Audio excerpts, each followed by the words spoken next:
क्या आपने कभी सोचा है, हम परमेश्वर पर विश्वास करना तो शुरू कर देते हैं, लेकिन क्या हम अंत तक उसके प्रति विश्वास योग्य रह पाएंगे? जब प्रार्थना को उत्तर जल्दी नहीं मिलता, तब क्या हम विश्वास योग्य रहेंगे? जब लोग हमारा मजाक उड़ाते हैं, तब क्या हम विश्वास योग्य रहेंगे? जब हमारे जीवन में परेशानी आए, बीमारी आए, आर्थिक संकट आए या परिवार में कोई विरोध करे, तब क्या हम विश्वास योग्य रहेंगे?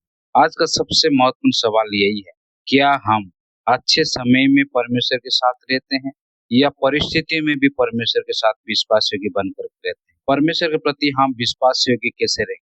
आइए हम उसे सुनने से पहले हम लोग प्रार्थना करें।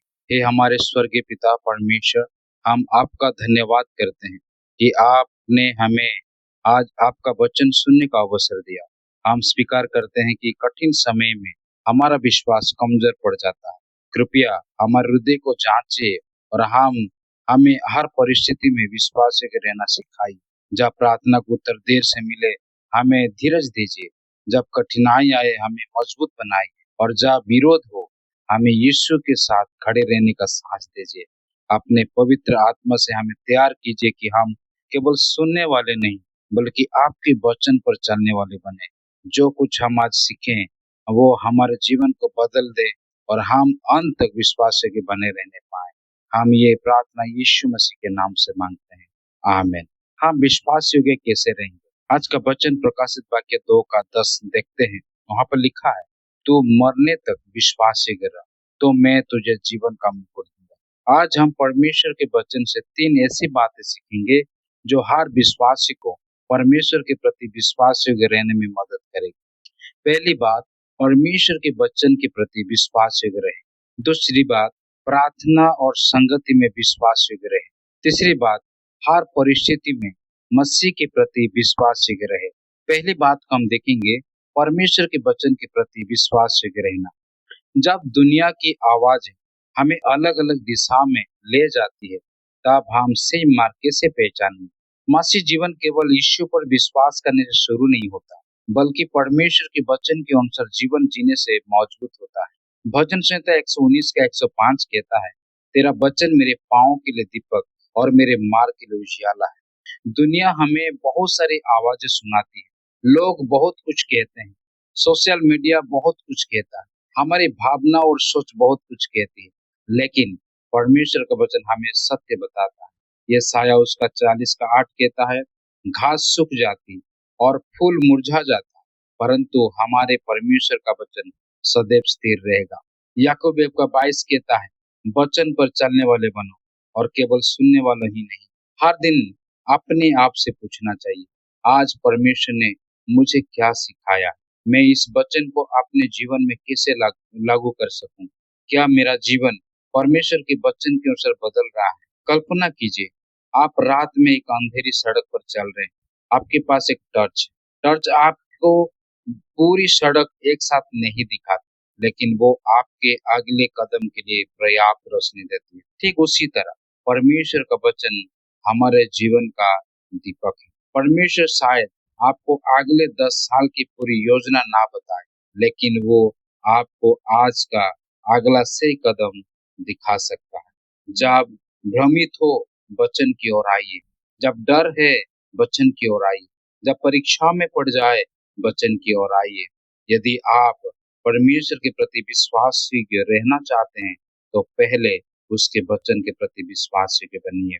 आज से निर्णय ले, मैं प्रतिदिन बाइबल पढ़ूंगा, मैं परमेश्वर के वचन को समझूंगा और जो वचन सीखूंगा उसे अपने जीवन में लागू करूंगा। और हम दूसरी बात को देखेंगे, प्रार्थना और संगति में विश्वास योग्य बने रहना। क्या हमारी प्रार्थना केवल समस्या के समय होती है, या हम हर दिन परमेश्वर के साथ संबंध बनाए रखते हैं? प्रार्थना केवल हमारी जरूरत पूरी करने का माध्यम नहीं है, प्रार्थना परमेश्वर के साथ हमारा संबंध। पहला थिस्सलुनीके 5 का 17 कहता है, निरंतर प्रार्थना में लगे रहो। जब खुश हो प्रार्थना करनी चाहिए, जब दुखी हो प्रार्थना करनी चाहिए, जब उत्तर मिले प्रार्थना करना चाहिए, जब उत्तर ना मिले तब भी प्रार्थना करनी चाहिए। क्योंकि सच्ची विश्वास योग्यता केवल उत्तर मिलने के बाद नहीं, बल्कि उत्तर की प्रतीक्षा करते समय दिखाई देती है। प्रार्थना में विश्वास योग्य बने रहना हर दिन प्रार्थना के लिए समय निकालना चाहिए। सुबह प्रार्थना करनी चाहिए। दिन में परमेश्वर को धन्यवाद प्रार्थना करनी चाहिए। रात में धन्यवाद देनी चाहिए। केवल ये ना कहे प्रभु मुझे ये चीज को दे दीजिए, बल्कि ये भी कहना है प्रभु मुझे अपनी इच्छा समझने में सहायता कीजिए। और तीसरा जो हम देखते हैं कि विश्वासियों की संगति में विश्वासयोग्य में रहना, मतलब विश्वासी लोगों को संगति में भी विश्वासयोग्य बने रहना। इब्रानी 10 का 25 कहता है, एक दूसरे के साथ इकट्ठा होना ना छोड़े। एक अकेला कोयला जल्दी ठंडा हो जाता है, लेकिन कोयला बहुत होता है, कोयले एक साथ रहे तो आग जलती रहती है। इसी प्रकार एक विश्वासी को आत्मिक संगति की आवश्यकता है। संगति में हमें मिलता है प्रोत्साहन, मिलता है प्रार्थना में एकता, मिलता है मजबूत, मिलता है आत्मिक शिक्षा, मिलता है सहायता, मिलता है जवाबदेही, मिलता है। इसलिए चर्च से दूर मत भागिए, चर्च में संगति करने में आइए, बाइबल अध्ययन में जोड़िए, प्रार्थना सभा में शामिल होइए, छोटी संगति में जोड़िए। ऐसे लोगों के साथ रहिए जो आपको यीशु के करीब ले जाए। दानियेल ऐसे वातावरण में रहता था जहाँ परमेश्वर के प्रति विश्वास के रहना आसान नहीं था, लेकिन उसने अपनी प्रार्थना की आदत नहीं छोड़ी। दानियेल 6 का 10 में लिखा है, राजा के आदेश के बावजूद दानियेल पहले की तरह 3 बार परमेश्वर के सामने प्रार्थना करता था। ध्यान दीजिए, दानियेल ने संकट आने के बाद प्रार्थना शुरू नहीं की थी। वो संकट आने से पहले ही प्रार्थना करने वाला व्यक्ति था। इसलिए जब संकट आए तब उसकी विश्वासयोग्यता दिखाई देना चाहिए। और जो व्यक्ति शांति के समय परमेश्वर के साथ चलता है, वही संकट के समय भी उसके साथ खड़ा रह सकता है। आज निर्णय ले, मैं प्रार्थना में विश्वासयोग्य रहूंगा, मैं विश्वासियों की संगति नहीं छोड़ूंगा, मैं अकेले नहीं बल्कि परमेश्वर के लोगों के साथ मिलकर विश्वास में बढ़ूंगा। और तीसरा जो बात है, हर परिस्थितियों में मसीह के प्रति विश्वास के बने रहना। जब जीवन में सब कुछ हमारे विरुद्ध हो जाए, तब क्या हम फिर भी यीशु को नहीं छोड़ेंगे? यही सच्ची विश्वासयोग्यता की सबसे बड़ी परीक्षा है। प्रकाशित वाक्य 2 का 10 कहता है, तो मरने तक विश्वासयोग्य रह, तो मैं तुझे जीवन का मुकुट दूंगा। जब सब अच्छा हो, परमेश्वर के साथ रहना आसान है, लेकिन जब प्रार्थना को उत्तर देर से मिले, बीमारी आए, आर्थिक संकट आए, परिवार विरोध करे, लोग मजाक उड़ाए, मित्र छोड़ दे, तब भी यदि हम कहते हैं यीशु मैं आपको नहीं छोड़ूंगा, यही सच्ची विश्वास योग्यता है। आयुब ने अपना धन खोया, उसने अपना बच्चों को खोया, उसका स्वास्थ्य बिगड़ गया, उसके मित्रों ने भी उसे गलत समझा, उनकी पत्नी उनको छोड़ करके चली गई, लेकिन उसने परमेश्वर को पूरी तरह नहीं छोड़ा। आयुब 1 का 21 कहता, यहोवा ने दिया और यहोवा ही ने लिया, यहोवा का नाम धन्य है। याईब 13 का 15 वचन कहता है, चाहे वो मुझे घात करे, तभी भी तभी मैं उसी पर भरोसा रखूंगा। आयुब हमें सिखाता है विश्वास योग्यता का अर्थ ये नहीं कि हमारे जीवन में कठिनाई नहीं आई, इसका अर्थ है कि कठिनाई आने पर भी हम परमेश्वर को नहीं छोड़ेंगे। पतरस असफल हुआ, उसने यीशु का इनकार किया, लेकिन उसकी कहानी वही समाप्त नहीं हुई, यीशु ने उसे फिर से उठाया। योना 21 अध्याय 15 से 17, यह हमारे लिए एक महत्वपूर्ण शिक्षा है। विश्वास योग्य होने का अर्थ यह नहीं कि हम कभी असफल नहीं होंगे, कभी हम गिर सकते हैं, कभी हम गलत कर सकते हैं, लेकिन सच्चा विश्वासी अपनी गलती में पड़ा नहीं रहता।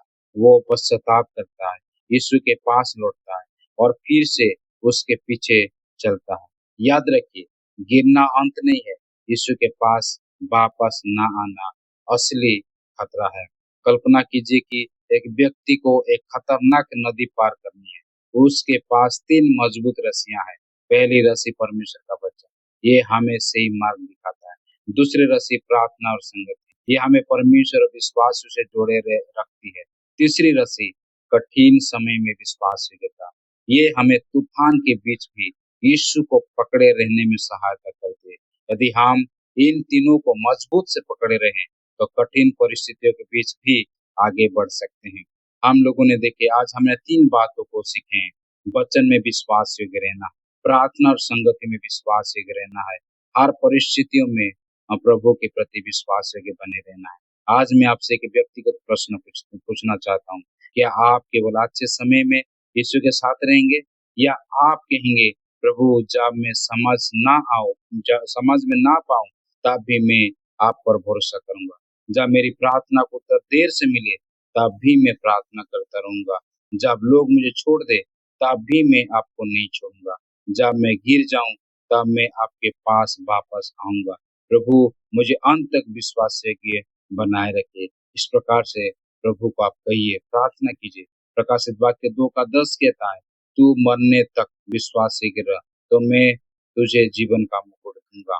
मेरे प्रियो, हम लोग एक सच्चा विश्वासी केवल यीशु पर विश्वास करना शुरू नहीं करता, बल्कि उसके वचन, प्रार्थना, संगति, कठिन परिस्थितियों में भी अंत तक विश्वास के बना रहता है।